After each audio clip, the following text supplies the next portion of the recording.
لوگ مجھ سے کہا کرتے تھے کہ تم کبھی کبھی جمعے میں مولانا کا نام لیتے ہیں، آپ سے بھی شاید کہتے ہوں یہ سیاسی ہے، تو میں نے کہا کہ سیاست تو عبادت ہے۔ اب جو لوگ اس کو غلط استعمال کر رہے ہیں آپ ان سے بات، یہ تو عبادت ہے۔ اور آپ جس سیاست کی بات کر رہے ہیں کہ جس پہ کرپشن بدنامی یہ وہ، میں نے کہا مولانا فضل الرحمان صاحب پہ تم 1 روپے کی کرپشن ثابت کرو، میرے باپ کی توبہ ہے کہ میں فضل الرحمان کا نام لے لوں۔ میں آج اس مجمع میں عرض کرنا چاہتا ہوں، میں اگر آج اس مجمع میں مولانا فضل الرحمان صاحب کا نام لیتا ہوں،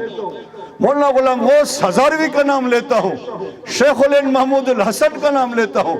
اور مولانا عبداللہ درخواستی کا نام لیتا ہوں، اللہ کی قسم میں اس لیے لیتا ہوں کہ یہ لوگ دین کی خدمت کرنے والے، دین کا دفاع کرنے والے، میں ان کو جنتی سمجھتا ہوں، میں ان سے محبت کرتا ہوں۔ کل قیامت کے دن میں ان محبت کی وجہ سے ان کا دامن پکڑ کر جب یہ جنت میں جائیں گے انشاءاللہ میں ان کا دامن پکڑ کر انشاءاللہ جنت میں جاؤں گا، اور میرے پاس کچھ نہیں ہے۔ آپ سے بھی عرض کرتا ہوں بلا وجہ مخالفت نہ کریں، یہ علماء جنتی ہے، اس میں کوئی شک نہیں۔ گندے ماحول میں رہ کر، پارلیمنٹ میں، اسمبلی میں، باہر سیاست کے ماحول میں رہ کر دامن کو بچا کے رکھا ہے، داڑھیوں میں گڑبڑائی نہیں آئی،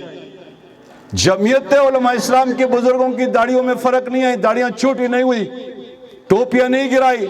پگڑیاں نہیں گرائی، الحمدللہ دین کا دفاع کے غیرت کے ساتھ کر رہے، یہ سب دین کے کام ہے۔ جو ساتھی سیاسی دماغ رکھتا ہے سیاسی جماعت میں آ جائے، نہیں تبلیغی جماعت کے ساتھ وابستہ ہو جائے۔